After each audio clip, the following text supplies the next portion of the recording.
मैं कृपाराम साहू, सहायक प्राध्यापक भौतिकी, संत गुरु Ghasidas government PG college Kurud से आपके लिए मैंने एक वीडियो लेक्चर तैयार किया हुआ था बोर एटॉमिक थ्योरी पे, जो कि एटॉमिक स्पेक्ट्रा एंड थ्योरी पे बेस्ड था, जो कि बीएससी फाइनल ईयर की पेपर फर्स्ट यूनिट नंबर 4 की महत्वपूर्ण टॉपिक था। एटॉमिक फिजिक्स में हमारा जो काम होता है वो है एटॉमिक स्पेक्ट्रा को आइडेंटिफाई करना, चाहे वो एक्सटर्नल फील्ड के इफेक्ट के कारण हो, दैट मीन ज़ीमान इफेक्ट स्पेक्ट्रा हो, या स्टार्क इफेक्ट स्पेक्ट्रा हो, या न्यूक्लियस के मोशन के कारण मिलने वाली न्यूक्लियर इफेक्ट के कारण हाइपरफाइन स्पेक्ट्रा हो, या आपका फाइन स्ट्रक्चर हो। ये सब हमारा काम होता है। तो बेसिकली एटॉमिक फिजिक्स में हमारा उद्देश्य होगा स्पेक्ट्रा फाइंड आउट करना। तो इसके लिए मैंने आपको बताया हुआ था पार्ट 1 जो वीडियो लेक्चर मैंने तैयार किया था उसमें, कि स्पेक्ट्रा कैसे राइज होता है। तो आइए देखते हैं कि मैंने आपसे क्या क्या डिस्कस किया हुआ था। तो मैंने आपको बताया हुआ था स्पेक्ट्रा के बारे पे। मैंने आपको स्पेक्ट्रा कैसे राइज होता है उसमें बताया था। स्पेक्ट्रा के लिए महत्वपूर्ण चीज़ें क्या होती है उसमें भी मैंने आपको बताया था, जिसमें हमने देखा हुआ था कि स्पेक्ट्रा के लिए एनर्जी लेवल्स का होना ज़रूरी है। डिफरेंट डिफरेंट एनर्जी लेवल्स होना चाहिए, उसकी एक पर्टिकुलर एनर्जीज होती है। उस डिफरेंट एनर्जी लेवल्स पे इलेक्ट्रॉन ऑक्यूपाइड होते हैं, जहाँ इलेक्ट्रॉन एक एनर्जी लेवल से दूसरे एनर्जी लेवल पे ट्रांजिशन जब होती है तो हमको डिफरेंट स्पेक्ट्रा मिलती है, ये मैंने बताया था। जिसमें इमिशन स्पेक्ट्रा, एब्जॉर्प्शन स्पेक्ट्रा के बारे में मैंने आपको बताया हुआ था। इसके लिए सबसे ज़रूरी चीज़ है कि एटम को स्टेबल होना चाहिए। एटम का स्टेबल होने का मतलब है कि इलेक्ट्रॉन जो होगा उस एक पर्टिकुलर जो स्टेबल ऑर्बिट होगी उस स्टेबल ऑर्बिट में ऑक्यूपाइड रहेंगे, और वहाँ उस स्टेबल जो ऑर्बिट होगी वहाँ पे मोशन करते रहेंगे। तो सबसे इम्पोर्टेंट है कि एटम को स्टेबल होना। तो इसके लिए बहुत सारी थ्योरी प्रिडिक्ट की गई थे। उनमें से जो थ्योरी थी वो थी डॉल्टन थ्योरी, जिसमें हमने पढ़ा भी है। वैसे रदरफोर्ड की स्कैटरिंग थ्योरी थी, और सबसे इम्पोर्टेंट वो है बोर की एटॉमिक मॉडल, जो कि एटम की स्टेबिलिटी के लिए सबसे महत्वपूर्ण थ्योरी थी। इसके पहले की जो थ्योरीज थी उसमें एटम जो थी वो स्टेबल नहीं होती थी। इसके बाद हम लोग पढ़ेंगे, जो आज की लेक्चर होगी उसमें मैं आपको बताऊंगा सोमरफेल्ड एटॉमिक मॉडल और इसकी ज़रूरत क्यों पड़ी। इसके बाद हम लोग देखेंगे वेक्टर एटम मॉडल, जो कि मैं आपको नेक्स्ट जो लेक्चर होगी उसमें मैं आपको बताऊंगा। फाइनली कंक्लूजन देखेंगे कि हम एटॉमिक स्पेक्ट्रा क्यों पढ़ते हैं और हमको ज़रूरत क्यों पड़ती है। इसके लिए मैंने कुछ रेफरेंसेस लिया हुआ है। रेफरेंसेस में मैं कुछ कंटेंट जो है आपकी आरपी गोयल पार्ट 3 की किताब मैंने यूज किया हुआ है, और राजकुमार की जो एटॉमिक मॉलिक्यूलर फिजिक्स है वहाँ से, और कुछ एसो पिल्लई की किताब से। तो आप जैसा चाहें आपकी सुविधा अनुसार वो किताबें आप देख सकते हैं। तो आइए हम डिस्कस करते हैं कि हमारी जो सोमरफेल्ड एटॉमिक मॉडल है वो क्यों डेवलप हुई और इसकी ज़रूरत क्यों पड़े। इसके पहले मैं आपको थोड़ा सा बोर एटॉमिक मॉडल का ओवरव्यू देना चाहूँगा जो हमने पढ़ा हुआ है। तो देखते हैं कि ये क्या था। तो बेसिकली जो हमारा बोर एटॉमिक मॉडल था वो ये था कि स्टेबल ऑर्बिट का कॉन्सेप्ट था, जिसमें इलेक्ट्रॉन एक पर्टिकुलर जो ऑर्बिट्स होती है यहाँ पे दिखाया गया है इन 1 2 3 4 5 6 के अकॉर्डिंग, ये डिफरेंट जो ऑर्बिट्स होती है इस ऑर्बिट पे इलेक्ट्रॉन मोशन करती है। ये स्टेबल ऑर्बिट्स होती है और ये क्वांटाइज्ड ऑर्बिट होती है। सभी पे इलेक्ट्रॉन की डिफरेंट डिफरेंट एंगुलर मोमेंटम होती है, और ये जो ऑर्बिट्स होती है ये न्यूक्लियस से पर्टिकुलर डिस्टेंस पे होती है, जिसको हम लोग न्यूक्लियर रेडियस या बोर रेडियस भी कहते हैं। तो ये एन पे डिपेंड करती है। एन यहाँ प्रिंसिपल क्वांटम नंबर है। एन की वैल्यू जितनी बढ़ती जाएगी उसके अकॉर्डिंग रेडियस बढ़ता जाएगा। दैट मीन्स न्यूक्लियस के जो पास होगी उससे जो डिस्टेंस होगी सबसे कम होगी। मिनिमम जो डिस्टेंस होती है वो इस फार्मूला से A0 n² Z से दी जाएगी, और इसकी जो वैल्यू होगी अगर हाइड्रोजन एटम के लिए देखें तो ये 0.52 एंगस्ट्रॉम होती है। तो ये 0 यहाँ पे मैंने कांस्टेंट लिया, जिसकी वैल्यू भी 0.52 एंगस्ट्रॉम होती है। और इन सब की जो सेल है या एनर्जी लेवल्स ही कहते हैं जिनको, तो उसकी एक पर्टिकुलर एनर्जी होगी, वो एनर्जी इस इक्वेशन से दी जाती है। ये एक मैथमेटिकल डेरिवेशन था जिसका फाइनल इक्वेशन ये हमने लाया हुआ था, जिसमें एनर्जी का इक्वेशन ये भी अगर देखें तो ये Z² divided by n square multiplied by -13.6 electron volt होती है। यहाँ पे देखें तो ये भी एन पे डिपेंड करती है। एन की वैल्यू जैसे जैसे हमारे पास बढ़ती जाती है, ई एन जो होती है नेगेटिव एनर्जी, वो धीरे धीरे नेगेटिविटी डिक्रीज होती है। एक समय ऐसा आता है कि एन इक्वल टू इनफाइनाइट के लिए जो ई एन होती है, ई एन की वैल्यू 0 हो जाती है। तो देखेंगे तो एन इक्वल टू 1 के लिए देखें तो यहाँ पे हमको एक एनर्जी मिली -13.6, जिसको ग्राउंड स्टेट एनर्जी कहते हैं, या पहले जो ऑर्बिट्स होगी जहाँ पे इलेक्ट्रॉन मोशन करेगी उस इलेक्ट्रॉन की ये ऑक्यूपाइड एनर्जी होगी। वैसे एन इक्वल टू 2 के लिए होगा -3.4, वैसे एन इक्वल टू 3, वैसे एन की हर एक वैल्यू के लिए होगी। यहाँ पे एन इक्वल टू इन्फिनिटी पे जाएँ तो यहाँ पे एनर्जी 0 होती है। यहाँ से आगे अगर देखें तो जो स्पेक्ट्रा होती है वो कंटिन्यूअस स्पेक्ट्रा होती है, लेकिन एन इक्वल टू 1 2 3 4 इस डिफरेंट वैल्यू के लिए जो स्पेक्ट्रा होती है वो डिस्क्रीट स्पेक्ट्रा होती है, जो कि हाइड्रोजन एटम का होता है। हाइड्रोजन एटम में हमको 5 लाइंस दिखाई देती थी, जिसको हम लोग हाइड्रोजन स्पेक्ट्रा कहते थे। ये इन्हीं एनर्जी लेवल पे ट्रांजिशन के कारण मिलती थी। तो आप देख सकते हैं ये लाइमन सीरीज, जो कि डिफरेंट एनर्जी से या डिफरेंट एनर्जी लेवल से ग्राउंड स्टेट जो होती है वहाँ पे इलेक्ट्रॉन के ट्रांजिशन के कारण मिलती थी, जो कि अल्ट्रावायलेट रीजन पे होता था। वैसी बामर सीरीज होती है जो कि हायर एनर्जी लेवल्स में n इक्वल टू 2 स्टेट में ट्रांजिशन के कारण मिलती है, जो कि विजिबल रेंज का होता है। यहाँ पे महत्वपूर्ण चीज़ ये है कि बामर सीरीज में हमको 5 और लाइंस मिलती थी, जिसको हम लोग फाइन स्ट्रक्चर स्पेक्ट्रा कहते थे, जिसका एक्सप्लेनेशन बोर के पास नहीं था। ये जो फाइन स्ट्रक्चर होती थी इसको हाई रिजोल्यूशन स्पेक्ट्रोस्कोपी से देखने से मिलता था। तो ये फाइन स्ट्रक्चर क्यों एराइज हो रहा था, इसके पीछे का रीजन बोर के पास नहीं था। वैसे ही पाचन सीरीज जो कि हायर एनर्जी लेवल से n इक्वल टू 3 पे ट्रांजिशन पे मिलती थी, जो कि NIR रेंज पे होता था, नियर इंफ्रारेड रेंज पे। वैसी ब्रैकेट सीरीज मिलती थी जो कि n इक्वल टू 4 पे जो हायर एनर्जी स्टेट से ट्रांजिशन के कारण मिलती थी। वैसी बात करें फूंड सीरीज तो ये भी n इक्वल टू 5 पे हायर एनर्जी लेवल पे ट्रांजिशन के कारण मिलती है। पाचन ब्रैकेट और फूंड ये जो होती है क्रमशः नियर इंफ्रारेड और फार इंफ्रारेड रीजन पे होता था। तो ये एक्सप्लेनेशन था, लेकिन इसके कुछ ड्रॉबैक भी थे। वो ड्रॉबैक क्या थे?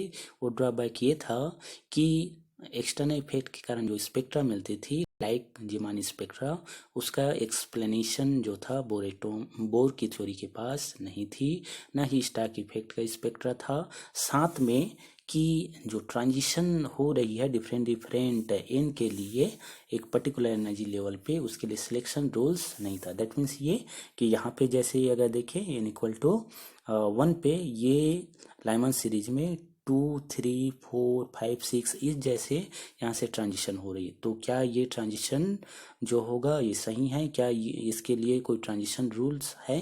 तो इसके बारे में कोई भी इंफॉर्मेशन इनके पास नहीं था कि कौन कौन से एनर्जी लेवल्स पे जो इलेक्ट्रॉन का ट्रांजिशन हो सकता है। तो ये इसके ड्रॉबैक थे। साथ में कि डिफरेंट जो एनर्जी लेवल से ट्रांजिशन होंगी, चाहे वो लाइमन बामर या पाश्चन सीरीज हो, इनके लिए इंटेंसिटीज क्या होगी, इसके लिए कुछ भी इंटेंसिटी रूल्स इनके पास नहीं था। तो ये बोर एटॉमिक थ्योरी का सबसे बड़ा ड्रॉबैक था, जिसके कारण सोमरफेल्ड की जो एटॉमिक मॉडल है वो डेवलप हुई। तो आइए देखते हैं सोमरफेल्ड का एटॉमिक मॉडल। तो मैं सोमरफेल्ड का एटॉमिक मॉडल 2 पार्ट्स में मैं डिवाइड करूंगा, एक बिफोर रिलेटिविस्टिक करेक्शन और एक होगा आफ्टर रिलेटिविस्टिक करेक्शन। देखेंगे कि रिलेटिविस्टिक करेक्शन की ज़रूरत हमको क्यों पड़ी। तो आइए डिस्कस करते हैं सोमरफेल्ड का मॉडल। तो समरफील्ड मॉडल बेसिकली जो हाइड्रोजन जो स्पेक्ट्रा थी उस के एक्सप्लेनेशन देखेंगे हम उसमें।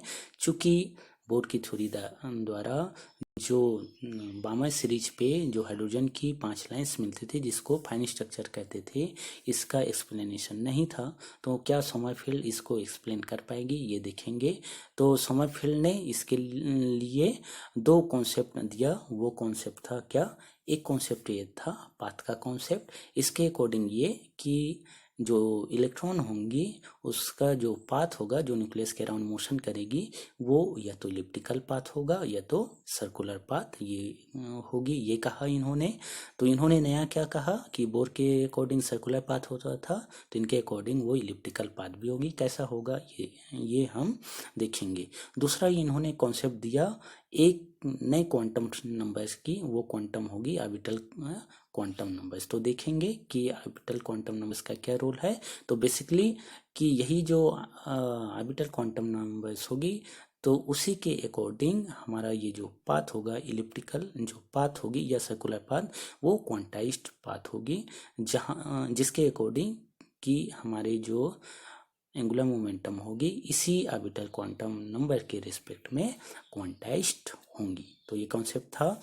तो जब हमारे पास इलेक्ट्रॉन इलिप्टिकल पाथ पे होगी तो उस समय चूँकि इलिप्टिकल केस पे हमारे पास 2 स्पेशल एक कंडीशन होती है। वो एक होती है एपिहिलियन और दूसरा आपके पास पेरिहिलियन।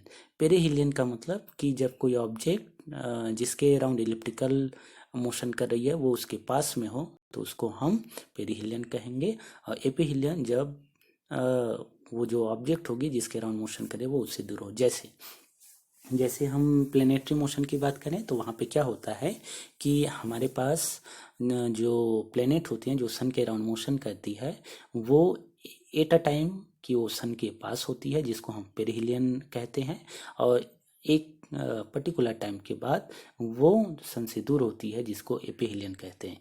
तो ऐसी कंडीशन पे क्या होती है कि पेरिहिलियन पे जो ऑब्जेक्ट होती है उसकी वेलोसिटी बढ़ जाती है, एक जो नॉर्मल वेलोसिटी होती है उससे अधिक होती है, और एपिहिलियन पे जो वेलोसिटी होती है ऑब्जेक्ट की वो नॉर्मल वेलोसिटी होती है। कहने का मतलब ये है कि इलेक्ट्रॉन जो होती है जब इलिप्टिकल पाथ पे मोशन करती है तो उसकी जो वेलोसिटी होती है वो चेंज हो जाती है एक नॉर्मल वेलोसिटी से बिल्कुल। तो इसका क्या इफेक्ट होगा, वेलोसिटी के चेंज होने से उसकी जो काइनेटिक एनर्जी होगी वो चेंज होगी। दैट मीन्स डिफरेंट ऑर्बिट में काइनेटिक एनर्जी डिफरेंट होगी। दैट मीन्स ओवरऑल हमारे पास एनर्जी जो होगी वो भी क्या होगी, चेंज होगी।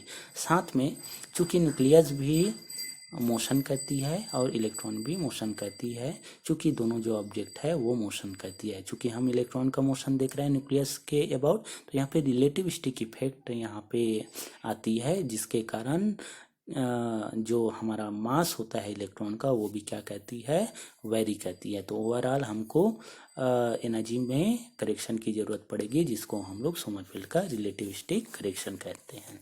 तो 2 पार्ट्स में बात करेंगे, एक बिफोर रिलेटिविस्टिक करेक्शन और आफ्टर रिलेटिविस्टिक करेक्शन। मैंने बता दिया कि रिलेटिविस्टिक करेक्शन की ज़रूरत क्यों पड़ी, आगे देखेंगे। तो बात करते हैं सोमरफेल्ड मॉडल की बिफोर रिलेटिविस्टिक। तो इसके कुछ पॉइंट्स हैं, वो पॉइंट्स क्या कि सोमरफेल्ड ने प्रेडिक्ट किया कि पाथ जो होगा सर्कुलर के साथ इलिप्टिकल होगा, वो इस टाइप से होंगी। दूसरी बात, जब ये इलिप्टिकल पाथ होगी तो इलिप्स की 2 एक्सिस होती है, एक सेमी माइनर एक्सिस और एक semi major axis. Semi minor axis जो होती है उसको अगर हम एक्सिस से डिनोट करें तो उसको हम बी से डिनोट करेंगे, और सेमी मेजर एक्सिस होगी उसको ए। इसी के बेस में हम जो है वो इसेंट्रिसिटी डिफाइन करते हैं कि हमारा जो पाथ होगा वो सर्कुलर पाथ होगा या इलिप्टिकल। अगर इसेंट्रिसिटी 0 है तो वो सर्कुलर होगा। तो इसका हम इक्वेशन भी देखते हैं, E=1 minus B square over A square. यहाँ पे ए और बी अगर दोनों सेम हो जाती है तब के केस में हमारा जो पाथ होगा वो सर्कुलर पाथ होगा। तो ये सेमी मेजर और सेमी माइनर एक्सिस, यही जो होगा आगे डिफाइन करता है कि हमारा जो ऑर्बिट होगा उसका शेप और साइज जो है वो क्या होगा। तो आगे मैं डिस्कस करूँगा। तो एक और महत्वपूर्ण बात सोमरफेल्ड का, चूंकि मैंने आपको बताया कि सोमरफेल्ड ने एक नया क्वांटम नंबर प्रिडिक्ट किया। वो क्वांटम नंबर था ऑर्बिटल क्वांटम नंबर, जिसको मैं यहाँ के से डिनोट कर रहा हूँ, जिसकी डिफरेंट वैल्यू होंगी 1 2 3 4। चूंकि ये जो कॉन्सेप्ट है वो किसका है, वो क्वांटाइजेशन ऑफ एंगुलर मोमेंटम का है।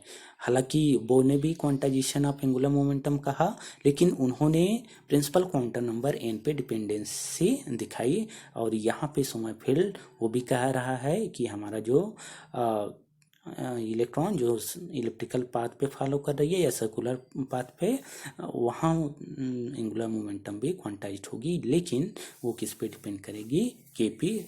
तो हमारे पास जितने भी हमारे पास इलेक्ट्रॉन होंगे जो इलिप्टिकल पाथ को जो फॉलो कर रही होंगी, या तो वो क्वांटाइज्ड जो एंगुलर मोमेंटम होगी वो होगी जो कि के पे डिपेंड करेगी। ये क्वांटाइज्ड एंगुलर मोमेंटम जो होगा वो h/2π के मल्टीपल पे होंगी। यहाँ पे उन्होंने ये भी कहा कि के की वैल्यू जिसके लिए ज़्यादा होगा उसके लिए एंगुलर मोमेंटम ज़्यादा होगी, और के की वैल्यू जिसके लिए कम होगा उसके लिए एंगुलर मोमेंटम जो होगी वो कम होगी। ये के जो होगा ये बेसिकली सब एनर्जी लेवल्स को बताती है। तो आगे देखते हैं नेक्स्ट पॉइंट इसकी, कि सोमरफेल्ड ने इन्हीं के की जो डिफरेंट वैल्यू आती है उसी को सब एनर्जी लेवल्स या सब सेल कहा, जो कि एन के अकॉर्डिंग आती है। दैट मीन्स डिफरेंट जो एन होंगी उसके अकॉर्डिंग डिफरेंट आपके पास सब सेल होंगे। एन जो होता था बोर के अकॉर्डिंग ये सेल को बताती थी, और जो यहाँ पे के जो होगी वो सब सेल को बताएंगी। जहाँ हमको ये भी पता है कि एन जो ऑर्बिट्स होंगी उसमें जो नंबर ऑफ इलेक्ट्रॉन्स होते हैं वो 2n² के फॉर्म में होते हैं। दैट मीन्स एन के डिफरेंट वैल्यू के लिए डिफरेंट आपके पास जो ऑर्बिट्स होंगे उसमें ये नंबर ऑफ इलेक्ट्रॉन होते हैं। जैसे n=1 पे अगर देखें तो n=1 पे जो होगा हमारे पास ये 2 इलेक्ट्रॉन होंगे।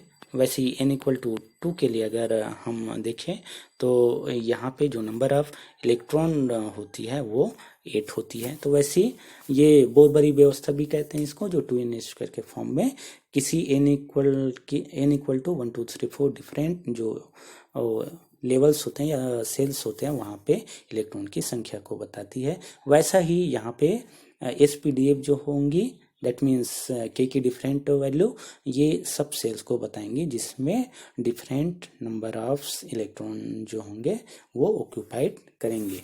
तो यहाँ पे जो L की वैल्यू होती है वो N पे डिपेंड करेगी। तो डिफरेंट N के लिए L की वैल्यू होंगी। जैसे n=1 के लिए अगर देखें तो L की ये वैल्यू होती है 0, जो कि S सब सेल को बताएंगी।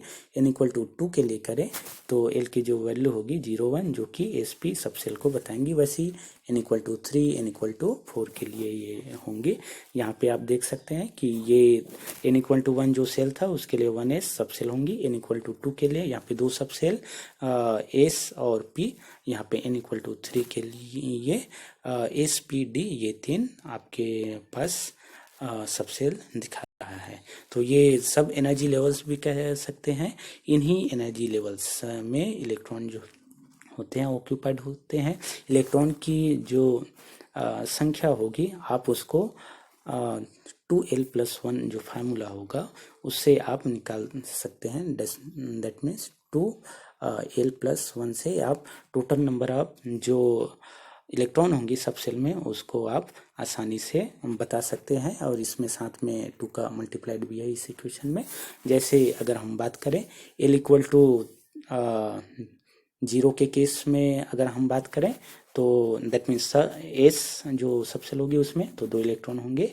अगर L=1 के केस में अगर बात करें तो जो नंबर ऑफ जो इलेक्ट्रॉन होंगी वो अगर 1 के केस में बात करें दैट मीन्स पी ऑर्बिट में, तो उसमें जो होंगी वो 6 होंगी। तो इस प्रकार से ये डिफरेंट एल पे नंबर ऑफ इलेक्ट्रॉन ऑक्यूपाइड होंगे, या डिफरेंट जो सबसेल होंगे उसमें ये इलेक्ट्रॉन ऑक्यूपाइड होंगे। इसी इलेक्ट्रॉन के ट्रांजिशन के कारण हमको फाइन स्ट्रक्चर जो है मिलती है। तो आइए देखते हैं कि कैसे।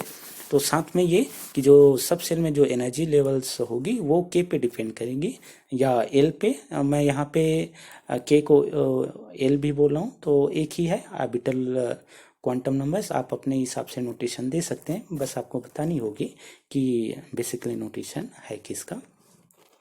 तो फाइन स्ट्रक्चर को ये कैसे एक्सप्लेन करती है, आइए देखते हैं। तो ये बात हो गई। साथ में एक चीज़ और मैं यहाँ पे आपको बताना चाहूँगा, क्या कि ऑर्बिट जो होती है वो आपको मैंने बताया कि इलिप्टिकल भी होती है, और जब इलिप्टिकल होती है तो उसमें जब जो इलेक्ट्रॉन्स होते हैं जो ऑक्यूपाइड करते हैं उस वो क्या होती है कि डिफरेंट जो सबसेल होंगी उसमें नियरेस्ट जो सबसेल होगा न्यूक्लियस के, वहाँ पर जो इलेक्ट्रॉन होते हैं उस इलेक्ट्रॉन को न्यूक्लियस जो होता है अपने तरफ इंटरेक्ट भी करती है। दैट मीन्स ये कि जो न्यूक्लियस के सबसे क्लोजेस्ट जो सेल होगी वहाँ पे जो इलेक्ट्रॉन्स होंगे उसको न्यूक्लियस अपनी ओर इंटरेक्ट भी करती है। तो एक ऐसा भी सिचुएशन होता है कि इस पाथ में दैट मीन्स इलिप्टिकल पाथ में जो ऑब्जेक्ट मोशन जो इलेक्ट्रॉन मोशन करते हैं वो न्यूक्लियस के सबसे क्लोजेस्ट होती है। दैट मीन्स वो पेरीहिलियन की कंडीशन पे होती है। पेरीहिलियन मैंने बताया जो कि इलिप्स की एक प्रॉपर्टी होगी। तो इस केस में क्या होती है कि जो ऑर्बिट को फॉलो करती है उस ऑर्बिट को हम लोग पेनेट्रेटिंग ऑर्बिट कहते हैं। तो पेनेट्रेटिंग ऑर्बिट क्या होगी? पेनेट्रेटिंग ऑर्बिट वह होगी जब इलेक्ट्रॉन जो होगी वो न्यूक्लियस को क्या करे?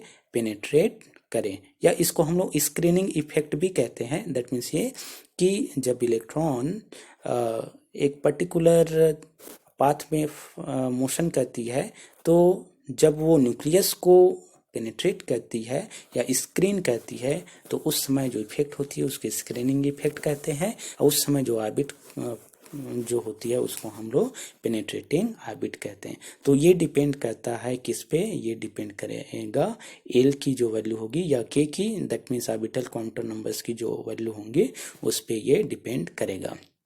तो यहाँ पे जो स्क्रीनिंग कांस्टेंट स्क्रीनिंग इफेक्ट बताया, तो इसकी एक पर्टिकुलर वैल्यू होती है कि वो कितना पेनेट्रेट कर रही है, कितना स्क्रीन कर रही है। तो ये पेनेट्रेटिंग जो होती है वो बड़े एटम्स में ज़्यादा होती है। क्यों? क्योंकि बड़े एटम्स में जो के की वैल्यू होती है वो ज़्यादा होंगी। जैसे अगर हम बात करें जिसमें एक इलेक्ट्रॉन है, जैसे हाइड्रोजन एटम की बात करें तो उसमें बात करें तो ये पेनेट्रेट नहीं करेगी, तो ये नॉन पेनेट्रेटिंग ऑर्बिट होगी, तो स्क्रीनिंग इफेक्ट यहाँ पे नहीं होगा। तो जो बड़े एटम्स होंगे तो वहाँ पे जो स्क्रीनिंग इफेक्ट होगी वो आपको दिखाई देगी, क्योंकि वहाँ पे जो ऑर्बिटल क्वांटम नंबर्स होंगी उसकी जो वैल्यू होगी वो ज़्यादा होंगी। तो ये थी स्क्रीनिंग इफेक्ट। तो आइए देखते हैं आगे का कॉन्सेप्ट कि फाइन स्ट्रक्चर को ये कैसे एक्सप्लेन करता है। उसके पहले हम एनर्जी का इक्वेशन निकाल लें। तो ये मैंने आपको बता रहा था कि बी और ए जो होती है उसकी वैल्यू डिफरेंट होती है। वही जो होता है शेप और साइज को डिफाइन करता है, ये मैंने अभी बताया। तो ये शेप जो होगी वो ए एन के ओ आई जेड ए जीरो होगी। यहाँ पे देख रहे होंगे शेप जो है किस पे डिपेंड कर रही है, वो एन और के पे। हालांकि किसी ऑर्बिट में अगर हम बात करें तो एन की जो वैल्यू होगी वो तो फिक्स होगी, उसके अकॉर्डिंग के की जो डिफरेंट वैल्यूज होंगी। तो अगर के की डिफरेंट वैल्यू होंगी तो डिफरेंट शेप के ऑर्बिट हमको मिलेंगे। तो देखेंगे वो जो शेप होगी वो या तो सर्कुलर होगी या तो इलिप्टिकल होगी। साइज की अगर बात करें तो साइज जो होगी A N square Z A zero होगी। एन की वैल्यू पे डिपेंड करेगी, प्रिंसिपल क्वांटम नंबर्स होंगी। तो एन की वैल्यू जितना ज़्यादा होगा उतना ही बड़ा उसका साइज होगा। तो साइज और शेप दो डिफरेंट चीज़ है। साइज से हम बताते हैं कि कितना बड़ा होगा हमारा एटम, और शेप से बताएंगे कि उसका जो ऑर्बिट होगा वो कैसे होगा, दैट मीन्स इलिप्टिकल होगा या फिर आपका सर्कुलर पाथ होगा। तो इसके लिए एक मैथमेटिकल कैलकुलेशन है जो कि सोमरफेल्ड ने किया हुआ था। सोमरफेल्ड चूंकि एक अच्छे मैथमेटिशियन भी थे, तो उन्होंने क्वांटाइजेशन ऑफ एंगुलर मोमेंटम का कॉन्सेप्ट लगाया जो कि आर्बिटर क्वांटम नंबर पे डिपेंड करती है।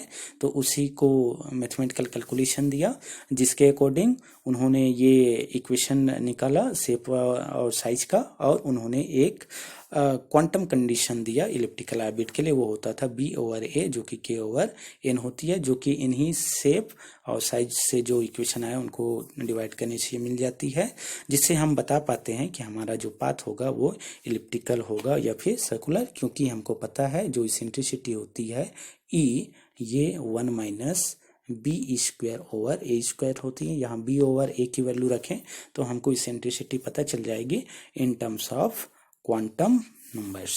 तो यहाँ पे n की डिफरेंट वैल्यू होती है, n की वैल्यू 1 2 3 4 के फॉर्म में होती है। आप याद रखिएगा कि n की जो वैल्यू होती है ये सोमरफेल्ड के अकॉर्डिंग ये sum of the radial quantum number and orbital quantum numbers होती है, जहाँ पे रेडियल क्वांटम नंबर एन की वैल्यू 0 1 2 3 होती है, और यहाँ पे k की जो वैल्यू होती है वो 1 2 3 होते हैं। k की वैल्यू 0 नहीं होगी, क्योंकि अगर k की वैल्यू 0 हो गई तो सोमरफेल्ड का जो प्रिडिक्शन था कि एंगुलर मोमेंटम क्वांटाइज्ड होगी, वो वैल्यू आपकी नहीं होगी।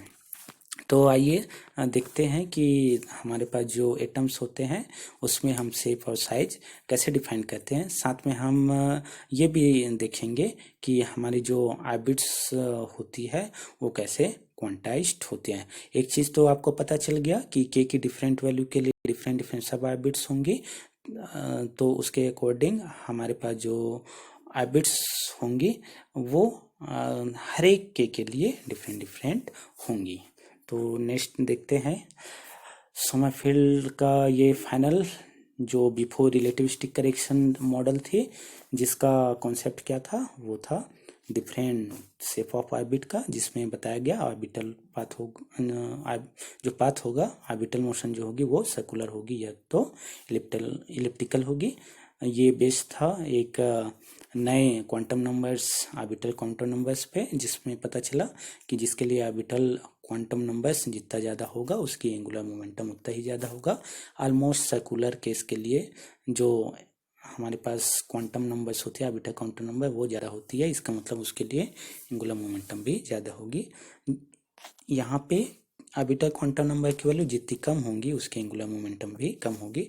ऑलमोस्ट जो इलिप्टिकल केस होती है उसमें ये एंगुलर मोमेंटम कम होती है, क्योंकि अभी मैंने आपको बताया था जो शेप होता है वो ऑर्बिटल क्वांटम नंबर्स पे डिपेंड करती है, और इलिप्टिकल जो होती है ये एक विशेष कंडीशन होती है सर्कुलर की।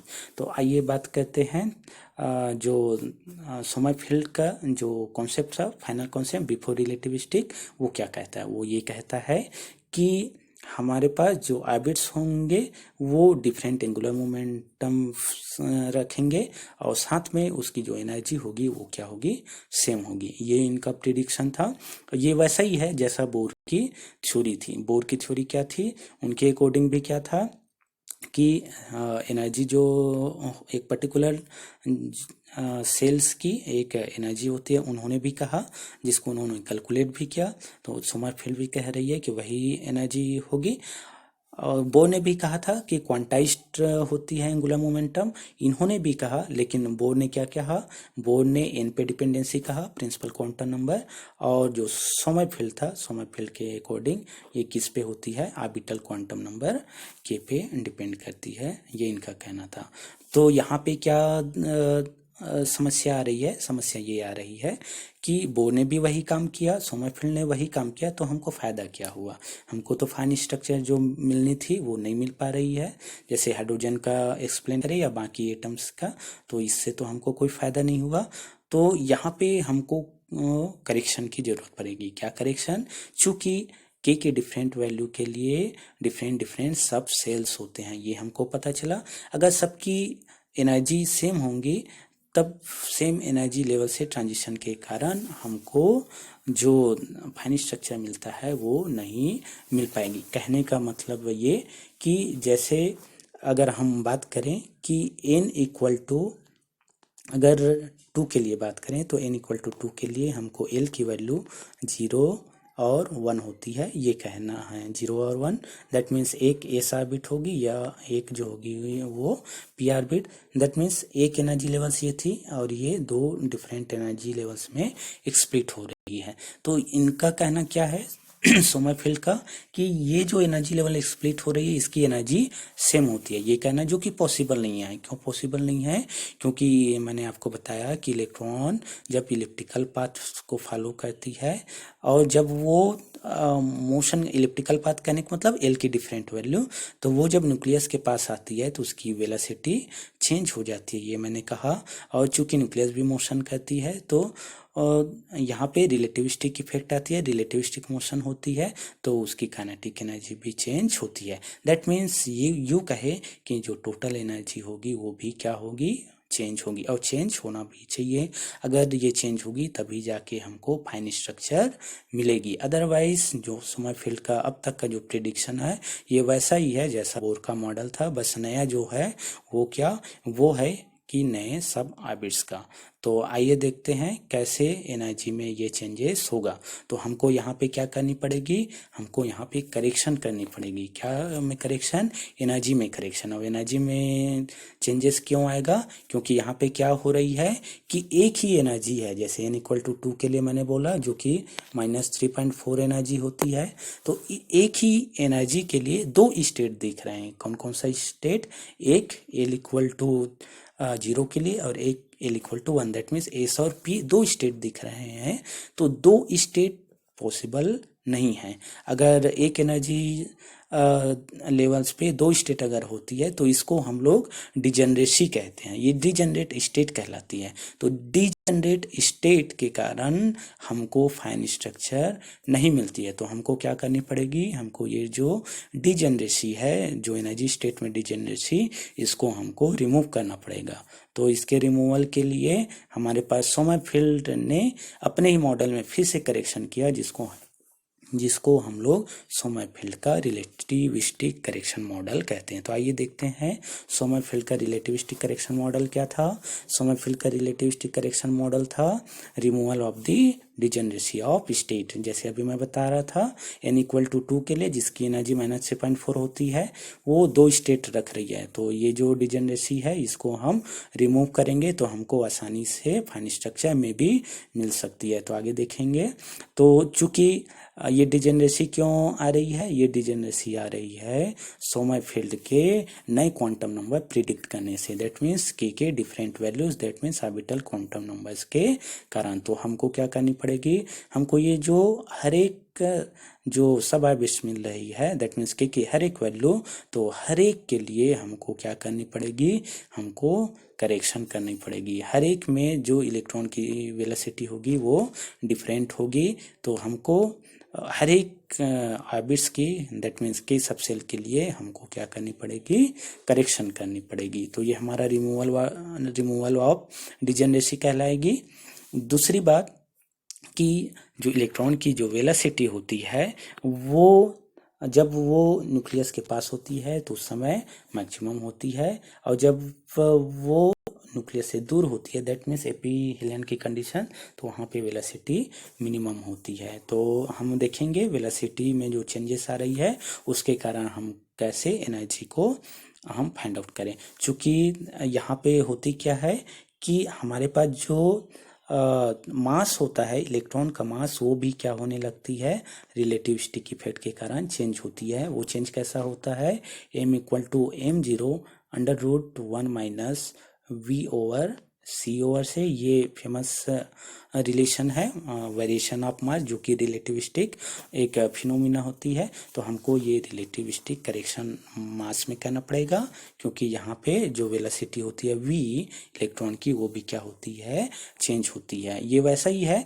जैसा अगर हम माने कि कोई मेरा बॉस है, तो मैं बॉस के पास अगर रहूं तो मैं कोई काम होगा उसको जल्दी जल्दी करूंगा, और जब मैं बोझ से दूर रहूँगा तो उस समय मेरी जो काम करने की जो स्पीड होगी वो थोड़ी सी कम हो जाएगी। तो जस्ट लाइक इलेक्ट्रॉन भी यहाँ पे क्या करती है, अपनी वेलोसिटी को चेंज करती है। तो हम एनर्जी पे यहाँ करेक्शन करेंगे। तो after the calculation of energy we get the final energy of the cell, that is equal to minus m0 jd square e की power 4 divided by 8 epsilon 0 n square h square bracket of 1 plus jd square alpha square over n bracket of 1 by k minus 3 over 4n।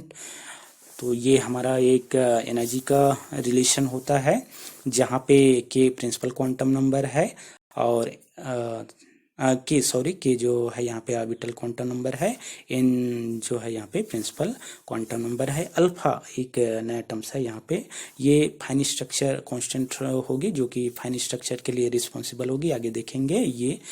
तो हमारे पास इसकी जो value होती है ये 1/137 होती है। ये जो बेसिकली होती है ये velocity of electron in first Bohr radius over speed of light in vacuum होती है। अल्फा को आप ऐसा भी लिख सकते हैं, अल्फा ओवर ये velocity of electron in first Bohr radius over c velocity of light. अगर वेलोसिटी ऑफ इलेक्ट्रॉन की बात करें, मैंने बोर रेडियस पे बताया था वहाँ जब बोर रेडियस कैलकुलेट कर रहे थे तो कि वहाँ पे जो इलेक्ट्रॉन की वेलोसिटी होती है 10⁶ के ऑर्डर का होता है। अब वेलोसिटी ऑफ लाइट की बात करें तो 10⁸। तो near about velocity of light से ट्रेवल करती है इलेक्ट्रॉन उस ऑर्बिट पे, अगर 10⁻² के ऑर्डर का ही डिफरेंस यहाँ पे होता है। तो एनर्जी का कैलकुलेशन फाइनल ये करें तो हमें दो पार्ट्स मिलती है। वो दो पार्ट्स क्या, ये जो फर्स्ट टर्म्स होती है इसको हम लोग वो एनर्जी टर्म्स कहते हैं और ये जो होते हैं ये समरफील्ड का रिलेटिविस्टिक करेक्शन टर्म्स होती है जो कि एनर्जी में करेक्शन था। इस एनर्जी के करेक्शन के कारण जो डिजेनरेसी होती है वो रिमूव हो जाती है और साथ में हमको फाइन स्ट्रक्चर के लिए जो सब ऑर्बिट्स में इलेक्ट्रॉन के ट्रांजिशन के होना चाहिए वो ट्रांजिशंस रूल से यहाँ पे हमको मिलती है।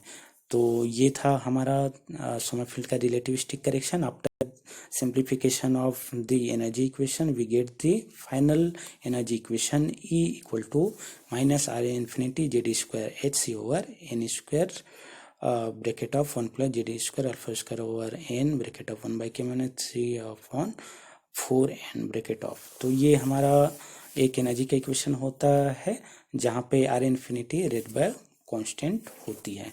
तो इसमें दो पार्ट्स पता चल गया कि बोर एनर्जी टर्म्स और रिलेटिविस्टिक सोमरफेल्ड एनर्जी टर्म्स। तो ये कैलकुलेशन के बाद हम आसानी से फाइन स्ट्रक्चर जो टर्म्स होती हैं उसको हम बता सकते हैं। तो आइए देखते हैं कि कैसे हम फाइन स्ट्रक्चर जो होगी हाइड्रोजन एटम्स की जो कि बामा सीरीज पे मिलती थी उसको कैसे ये एक्सप्लेन करती है। आइए देखते हैं कि कैसे ये एक्सप्लेन करता है फाइन स्ट्रक्चर हाइड्रोजन एटम के लिए। तो जो टर्म्स इंपॉर्टेंट है वो shape of orbit, size of orbit और ये के की डिफरेंट वैल्यूज और यहाँ पे इनकी जो वैल्यूज होंगी वो और साथ में एनआर की वैल्यू। याद रखिएगा कि एनआर रेडियल क्वांटम नंबर 0 से स्टार्ट हो रही है, 0 1 2 3, के की वैल्यू 1 2 3 4 के फॉर्म में। के की वैल्यू जो होगी वो 0 कभी नहीं होंगी, मैक्सिमम जो होगी वो एन के इक्वल हो सकती है, अदरवाइज के की वैल्यू जो होगी वो एन से लेस देन या इक्वल ही हो सकती है। तो आइए देखते हैं कैसे ये एक्सप्लेन करता है fine structure of hydrogen atom को। फाइन स्ट्रक्चर जो हमको मिलती है वो बामा सीरीज पे n इक्वल टू 3 से n इक्वल टू ट्रांजिशन पे हमको मिलती थी। ये स्पेक्ट्रा होता था जिसको बामा सीरीज कहते थे, जिसको बोर ने कहा था। बेसिकली इस स्पेक्ट्रा में ये एक लाइन्स ना होके ये हमको डिफरेंट 5 लाइन्स होती थी जिसको fine structure of hydrogen atom कहते हैं, जिसका एक्सप्लेनेशन हमको देखनी है। तो आइए देखते हैं कैसे कि ये एक्सप्लेन करता है। तो n इक्वल टू 2 के लिए हमारे पास क्या क्या की वैल्यू होंगी, पॉसिबल वैल्यू ये देख लेते हैं जो कि हमारा फार्मूला था जो कि सोमरफेल्ड ने निकाला था इसके अकॉर्डिंग। तो एनआर की जो वैल्यूज होंगी वो वैल्यूज क्या होंगी, वो वैल्यू 0, के की क्या वैल्यूज हो सकती हैं। आप इक्वेटिंग करेंगे ये इक्वेशन, तो हम n इक्वल टू 2 के लिए देख रहे हैं। तो इस केस के लिए अगर देखें तो हमारे पास ये होगा 0, के की जो वैल्यूज होंगी वो क्या होंगी 2, क्योंकि मैक्सिमम n के इक्वल हो सकती है। एक केस और क्या हो सकता है आपके पास इक्वेटिंग इक्वेशन में, ये 1 हो सकती है और ये जो हो सकती है 1। तो इस केस में के की दो वैल्यू, एक 2 और एक 1। तो हम शेप एंड साइज यहाँ से फाइंड आउट कर सकते हैं। शेप एंड साइज क्या होगी, चूंकि ए जो होता है अभी इक्वेशन मैंने बताया उसके अकॉर्डिंग एन स्क्वायर ए जीरो, जेड की वैल्यू हाइड्रोजन एटम के लिए 1, तो ये जो होगी एन की वैल्यू है 2। तो यहाँ से देखें तो 4 ए जीरो, ये हमारा क्या होगा, ये हमारा जो साइज होगा एटम का या बेस का, वो बी की वैल्यू देखें, चूंकि बी की दो वैल्यू है, एक 2 के लिए, तो 2 के केस में करें तो एन के ये फार्मूला होता है ए जीरो, तो इस केस में देखें तो इसकी वैल्यू कितना होंगे 4 ए जीरो। दैट मीन्स ये जो के की 2 वैल्यूज के लिए जो ऑर्बिट्स होंगे कैसा होगा, वो आपका सर्कुलर ऑर्बिट। मैंने बताया ही था कि के की जितनी ज़्यादा वैल्यू होंगी उसके लिए एंगुलर मोमेंटम उतना ही ज़्यादा होगा, और बताया था कि सर्कुलर ऑर्बिट के लिए एंगुलर मोमेंटम ज़्यादा होती है, तो यहाँ पे दिख भी रहा है। वैसे बी की दूसरी वैल्यू देखें 1 के लिए, तो इस केस के लिए देखें तो बी की जो वैल्यू होंगी, एन की वैल्यू है 2 और यहाँ पे है के की वैल्यू 1, तो एन के अकॉर्डिंग 2 ए जीरो। तो यहाँ पे दिख रहा है कि बी की वैल्यू 4 ए जीरो से कम है। दैट मीन्स जो सेमी जो माइनर एक्सिस है उसकी वैल्यू थोड़ी सी चेंज हो गई है। इसका मतलब ये पाथ होगा वो क्या होगा, इलिप्टिकल। तो हमें पता चल गया कि एक सर्कुलर पाथ होगा, एक इलिप्टिकल पाथ होगा n इक्वल टू 2 के लिए। वैसे ही n इक्वल टू 3 के लिए भी होगा। तो n इक्वल टू 3 के लिए देखें तो n इक्वल टू 3 के लिए जो k की वैल्यूज होंगी वो हमारे पास जो होती है वो होती है आपकी 3, 2 और 1। ये आप कैलकुलेट कर ही सकते हैं। तो 3 के अकॉर्डिंग अगर करें तो हमारी जो बी की वैल्यू जो होंगी वो होंगी 9 ए जीरो। इसकी जो वैल्यू होंगी ये होंगी 6 ए जीरो। इसकी अगर करें तो इसकी जो वैल्यू होंगी वो 3 ए जीरो। एन के ए जीरो के फार्मूला जो होगी वहाँ से आप ये कर सकते हैं। इसके लिए अगर हम ए की वैल्यू की बात करें तो सभी के लिए ए की वैल्यू सेम होंगी, जो कि कितना होगा आपका 9 ए जीरो। तो ये हमको डिफरेंट जो के की वैल्यूज है उसके अकॉर्डिंग हमको साइज और शेप भी मिल गया। तो हमको पता चला कि के इक्वल टू 3 के लिए जो होगी ये सर्कुलर पाथ होगा, बाकी यानी के इक्वल टू 2 और के इक्वल टू 1 के लिए जो पाथ होगी वो कैसी होगी, एलिप्टिकल पाथ होगी। यहीं पर से ट्रांजिशन के कारण हमको क्या मिलेंगी, हमको फाइन स्ट्रक्चर मिलेंगी। तो देखते हैं कैसे।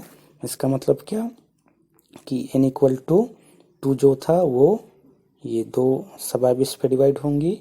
n इक्वल टू 3 जो था ये 3 होंगी। ये 3 वैल्यूज अगर देखें तो के की डिफरेंट वैल्यूज हमको मिल रही है। के की डिफरेंट वैल्यूज क्या मिली हमको, n इक्वल टू 2 के अकॉर्डिंग अगर देखें तो हमको के की वैल्यू 1 मिला और 2 मिला। यहाँ पे अगर देखें के इक्वल टू 3 के केस के लिए तो n की जो वैल्यूज मिली वो क्या, के की जो वैल्यूज मिली वो क्या 1, 2, 3। और इसके लिए मैंने ट्रांजिशन रूल बताया था कि डेल के में जो चेंजेस है वो क्या होना चाहिए, ±1। तो ये देखते हैं कि कहाँ से कहाँ ट्रांजिशन हमको मिलेगी। एक तो 1 से 2 में ट्रांजिशन पॉसिबल हो सकती है, 1 से 1 पे पॉसिबल नहीं होगा, 2 से 2 में भी पॉसिबल नहीं होगा, लेकिन 2 से 1 में हो सकती है। तो एक यहाँ पे ट्रांजिशन होंगी, एक लाइन से यहाँ से मिले। और अगर हम बात करें तो कहाँ से कहाँ ट्रांजिशन हमको मिलेंगी, हमको मिलेंगी 3 से लेकर आपको 2 पे ट्रांजिशन। ये तो ये 3 लाइन्स ही हमको मिल रही है फाइन स्ट्रक्चर की, जबकि हमको कितना मिलना चाहिए, 5 लाइन्स मिलना चाहिए, जो कि यहाँ पे नहीं मिल रही थी। तो कहीं ना कहीं ये भी क्या है, ये सोमरफेल्ड का फेल्योर है, जो कि पार्शियली ही एक्सप्लेन कर पा रही है, जबकि हमको पता है कि बामा सीरीज पे हमको 5 फाइन स्ट्रक्चर लाइंस मिलती है। तो ये फेल्योर था। तो हमारे पास कुछ ड्रॉबैक्स भी है सोमरफेल्ड मॉडल का। वो ड्रॉबैक्स क्या है देखते हैं। ये फाइन स्ट्रक्चर था जो कि H alpha, H beta, H gamma, H del H epsilon ये 5 लाइन्स होती है जिसका एक्सप्लेनेशन ये नहीं दे पा रहे हैं, जो कि बामा सीरीज रेंज पे ही होती है। तो आइए देखते हैं इसका क्या ड्रॉबैक है। इसका ड्रॉबैक है कि इन्होंने पार्शियली ही एक्सप्लेन किया फाइन स्ट्रक्चर को, बाकी हमको थ्योरेटिकली 5 लाइन्स मिलती है, जो 5 लाइन्स थ्योरेटिकली मिलनी चाहिए वो यहाँ पे नहीं मिल रही, बस 3 ही लाइन्स मिल रही है।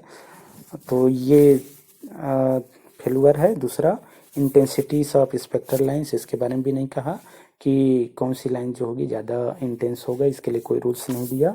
साथ में कि इन्होंने हमारे पास जो जीमान की स्पेक्ट्रा है या एक्सटर्नल फील्ड का जो कॉन्सेप्ट है स्पेक्ट्रा के लिए, उसको भी ये पार्शली एक्सप्लेन कर पाया। जो नॉर्मल जीमान इफेक्ट थी उसका ही एक्सप्लेनेशन सोमरफेल्ड ने दिया, बाकी एनॉमलस जीमान इफेक्ट और पार्शियल जीमान इफेक्ट ये इसके पीछे का जो एक्सप्लेनेशन था वो सोमरफेल्ड ने नहीं दे पाया। साथ में स्टैक इफेक्ट को भी ये एक्सप्लेन नहीं कर पाए। तो ये फेलुअर थी बेसिकली। तो ये ड्रॉबैक था सोमरफेल्ड का। इसकी जो कमियां हैं इसको नेक्स्ट जो एटॉमिक मॉडल होगी उसमें हम मॉडिफाइड करेंगे, और बाकी जो फेलुअर ही उसको कैसे एक्सप्लेन करेगा तो ये देखेंगे। तो नेक्स्ट के लिए वेक्टर एटम मॉडल मैं एक लेक्चर तैयार करूँगा। तो आज के लिए बस इतना ही। Thank you.